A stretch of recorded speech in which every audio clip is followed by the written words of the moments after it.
দেখো তো, হাজার হাজার বছর আগেও আমাদের দেশে কত জ্ঞানী গুণী পণ্ডিত মানুষ ছিলেন। তাই তো আমাদের দেশে নালন্দা, তক্ষশিলা, বিক্রমশিলার মতো বিশ্ববিদ্যালয় গড়ে উঠেছিল, যা আজও আমাদের দেশের গর্ব।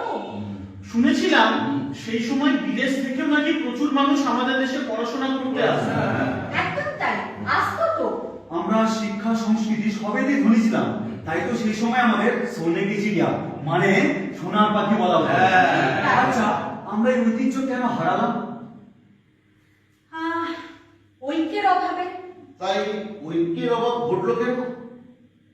অলসতার কারণে, পাপ আর আসক্তিতে নিমগ্ন হবার কারণে, অহংবোধের কারণে, মানে নিজেকে উঁচু আর অন্যকে নিচু করে দেখানোর কারণে, একে অপরের সঙ্গে লড়াই করার কারণে। ও আচ্ছা আচ্ছা, আমরা কি এসব দূর করতে পারি না?